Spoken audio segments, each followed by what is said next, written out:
The Mixed Mornings and More podcast with Steph and Sean. Happy Now available Wednesday. It's daily. April 26th. It's 5:30. You know what that means, Steph.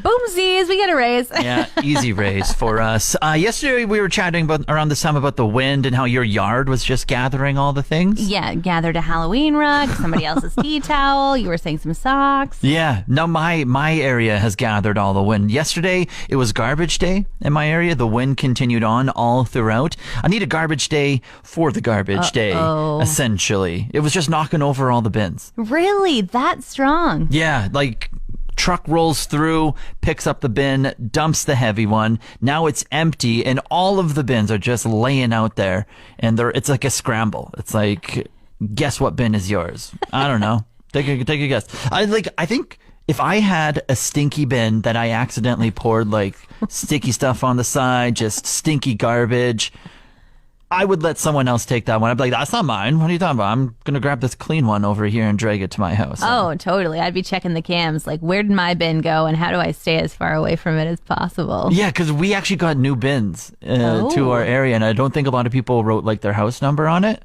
So it's the perfect time to do a little swapsies. There you go. Little life advice from Sean Kreitz. I was met with a terrible surprise last night when I was making dinner. Terrible surprise. Yeah. Let's start with last week. I went grocery shopping and I bought some sweet potatoes. Now, when I buy any kind of produce, you always like give it a little feel, squeeze it, make sure that it's good to go. Yeah. And these potatoes were nice and ready to sit on your counter for probably a month. Yeah. It's only been 5 or 6 days.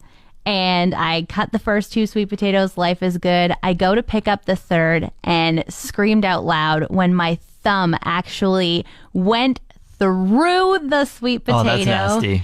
Water or I don't know what. Moldy juices. Squirted out everywhere. Yeah. It was all over my counter. My husband thought I cut myself. You're like, worse, it's a moldy potato. Exactly. I would rather be bleeding right now than have whatever this substance is on my hand.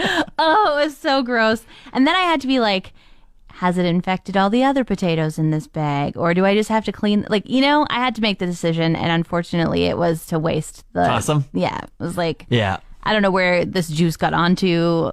I'm pretty like I'll eat dirt type of thing, but I think in that case I would also throw out all the potatoes and be like, my appetite's ruined. I'm just going to order in pizza now. Exactly. That was a very, very viable option.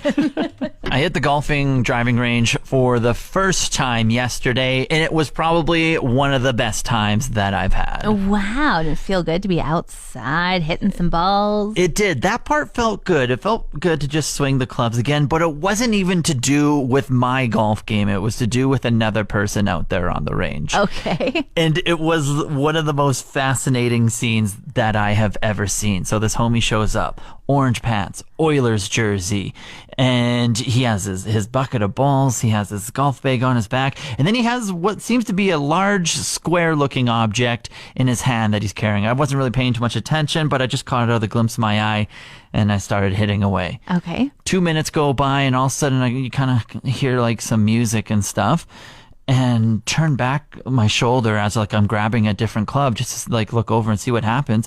And he has this construction boombox that he the brought orange out with square. him. And that's the square object that I noticed, and I loved it. I think I loved it.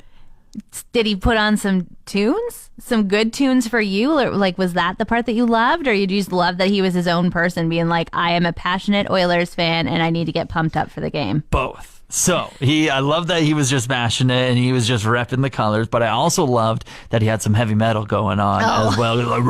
And I'm also a big fan of the heavy metal as well. I was like, this is the perfect way to just get out some stress. Yeah, he was beating up balls there. He was like, this guy's going to yell at me and be angry about whatever he's screaming about on this music, and I am just going to help him get out the anger too with the ball hitting. Maybe he's taking out his stress because the Oilers game was that night and he was nervous or something, or he's just feeling feeling the stress. So he was just whacking away with the driver, just getting some heavy metal. I was like, I'm taking notes right here. Like, I might do this in the future as well. All right. So you going to wear Oilers get up next time you go to the driving range? I won't go that far, but definitely the metal music. Watch out. Everybody had bets. Mine was April 24th. We even put a poll on our Facebook page and said, when do you think River Breakup will be called complete? And it is completed. Yesterday morning is when this bad boy happened. And so we gave away a whole bunch of things over on our social media. And who are we giving a big congratulations to? Is it Tara? Her name is Tara. Big congrats. You just got a $50 gift card to Tandoor House, a mixed Bluetooth speaker, and of course the River Break Cup. Cute, very cute trophy that she gets to claim. How many people guessed the right date? Over 40. That is impressive. That is absolutely impressive. How many submissions do we have? Like 600 and some? 655, and I scrolled through every single one. I found all of the April 25th. I wrote their name down on an actual piece of paper, sliced them up, put them in a hat, and drew Tara's name. Wow. Bless your heart. You should get half of that. Excuse me, Tara, would you like to go out for dinner with me? Take a radio host out. Delicious. They have butter chicken. They have so many things. Yeah. But River Breakup this year, I will say, I've only lived here for 2 years, but everyone I've talked to, from the fire chief, people in the community that have been here for decades, very calm, very easy. It was described as a thermal breakup where our ice just like kind of largely melts in place and then moves along. Yeah. It was not very interesting to look at, which is, I mean, the best kind of breakup. That's we right. don't want it to be something that you have to say like, the river broke. Oh no, what's going to happen? But certainly it was out of my 7 years of living here, this was the most lackluster river breakup I've ever seen. Everybody, even yesterday when we said, okay, we have a winner, they were like, what? When did it happen? Yeah. I didn't even know. And I will say the temporary measures are supposed to be gone by May long weekend. All right. See ya, big blue balloons. What are those? I've learned a new term, Sean. Always love these. Yeah, bring it on. All right, give me your best guess for what panoptic content means. Panoptic. Is it one word or 2 words? Panoptic is one, and then content is the second. Okay. All right. Panoptic content. Pan, I'm thinking Pam, is that 2 N's or an M?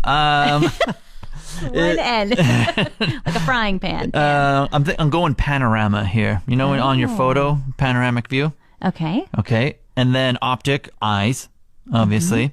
And then content is on social. So I'm thinking it's kind of like point of view content. And it's kind of what the person presenting is seeing through their eyeballs, maybe, with like including like your whole surroundings, your peripheral, your point of view, and it's a certain style of content. That's what I'm going with. Final answer, lock it in. Okay, so like a 360 camera. 180 in front of you. Oh, okay. No. Level up your lexicon. Damn. Panoptic content is content made from people who just ended up being in a video, but it was not their choice. Oh. So basically, you know, you go to smile for a selfie and there's people behind you, but they were making a funny face, or maybe they were having a fight, and all of a sudden the picture is no longer about you who you were trying to take a picture of, but the people behind you, and the internet goes crazy. And these folks had no idea they were going to be in your photo, but now they've been created into content. Right. Okay. And a lot of times it's the same thing as, you know, these YouTubers who are like, I'm going to go film some people on the street and ask them questions. And they were just walking on the street and had no intention of being in a video that day, but you've created content from them. Panoptic content. Those people now have a term. Okay. Very good to know. About a month ago, I noticed on my Snapchat that they were releasing, or maybe it's already been released, a plus version, a paid version where you can have a bunch of advanced features. What was once a free app and now has advanced features for plus money. Yeah, pretty much every app is going that way. You can have just the basic version, but if you want to actually make this app work for you, you have to pay for it. Yeah, exactly. $8 for a blue check mark. You know, the list goes on and on with other apps. One of the things that they were featuring with Snapchat was AI. Like, you know, the presence of ChatGPT, the advancement of technology. apps products. They're including it within, so you don't have to venture away. You can get it all in a one-stop shop. Yeah, and Snapchat was kind of creepy because it was like, I'm your new friend. We can be friends and do whatever you want. And I'm like, what do you mean? I don't need a fake friend and a robot. Like, ooh. Yeah, it was very interesting. A month ago, that's exactly how they were marketing it, as like, I can be your friend. And it was like the screenshots that they were showing when like, buy Snapchat Plus and you can have a friend type of thing. And it was showing conversation back and forth. Well, now, yesterday, pretty much, I think everyone who I've talked to got a message from My AI. It's no longer paid for. Everyone has it for free if you're on the app. And it said, "Hi, Sean, I'm your new AI chatbot. You can ask me just about anything and I'll do my best to help. I'm always here for a laugh, and you can give me a name if you'd like. Is there anything I can do for you today?" And your thoughts were? Yeah, I this feels a little bit more intrusive. I don't know why. It's the same technology as when I like log on to use ChatGPT to ask it anything. But for some reason, when it's within Snapchat, it just feels creepy and intrusive. So what are you going to name it? You going to change its name from Chatbot AI to Creepy McCreeperson? I've always wanted a friend named Daryl. Daryl? Of all the things? Daryl's a great name, and more people should be naming their tiny little child's Daryl. Or their tiny little chatbots in the Snapchat messenger maybe system. We're not going to get any real life Daryls, but we'll get some AI Daryls. Okay. Google Meet, one of the virtual calls where you're all in little boxes on the screen, you can see each other. They're finally coming out with something that seems so needed. Where were you 3 years ago, Google? And they're slowly growing. What kind of things are they added on? They're allowing you now to turn off other people's video feeds on your personal screen. Oh, so you don't you're not like the moderator of the meet, and you don't like, if someone's talking, you mute it for everyone type of thing. Is this type of thing, but with video? With video, but you don't have to be the moderator. So say you and I and a bunch of other people are on a phone call together, and you decide that you should start cooking dinner in the background, and I just find you so distracting because I'm trying to pay attention to a meeting, and Sean decides that his egg sandwich just needs to be cooked at this moment. Fair, yes. I can be like, I don't want to see Sean anymore because I can't hear what the presenter is saying, and I can turn you off. Now, you will still be on display for everybody else, and you will not get a notification that I've said, go away, Sean, but it'll help my brain focus on what's happening on the screen. I get it. Yeah, so only on your personal side is where it takes effect. No one else is going to know about it. Exactly. Okay. Yeah, I could see this definitely, like, if you're someone that, like, facially reacts to a lot of things, like, maybe you're doing a bunch of eye rolls. Maybe someone is doing something on one of their screens, and you're just like, and you're like, oh, crap, I'm on video. I shouldn't do that. You can just easily do that so then you look good. Totally.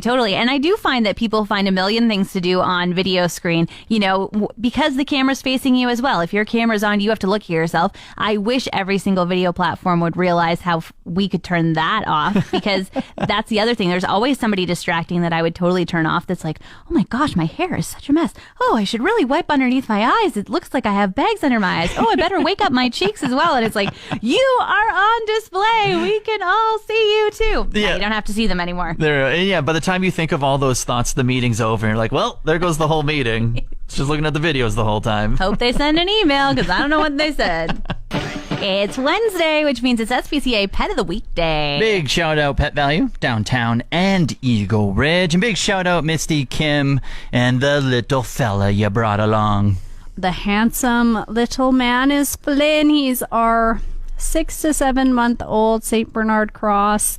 We're still in awe on why he's not snatched up, because he's simply almost perfect. I think he's perfect. He has made a lot of friends in the shelter, so he'd do well in a home with other dogs. He's got the puppy energy. He's playing with you, Sean, on the floor, doing some, he's playful all around. He is working on so much stuff with Kim. He knows his commands. He walks great on leash. If you've done dog walking, he's one of the ones that usually gets sent out the door because he loves going for walks. He'd be good for an active home. So if you'd like to get out to go for walks, go to the beach, hit the dog park with your dogs, he would be perfect for it because he simply loves everyone he meets. I really like his little face. He's brown, and then he's got this white little speckled mouth. He's so cute, and he is like the softest dog I've ever felt. He's so soft. How old are we thinking? 6 to 7 months old, so he's still a little pupper.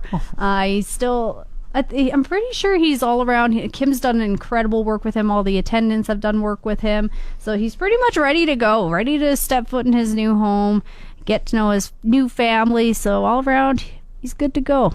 All right. And then what else is happening at the SPCA right now? So on May 13th is our Pedals for Paws bike sale. So we'll have a barbecue, we'll have a bike sale, we'll have nail trims by donation with Royal Canines Designs by Megan. We're also looking for bikes. So if you're spring cleaning before the sale and you just want to not even try to sell the bike, you're like, you know what, I want to donate it to a good cause, we will take it. You can just bring it up to the shelter and talk to our admin team there, and they'll tell you where to place it.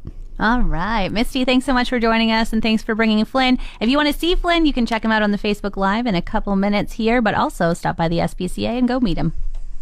Want more of today's show? Download the Mixed Mornings and More podcast. Now available every weekday.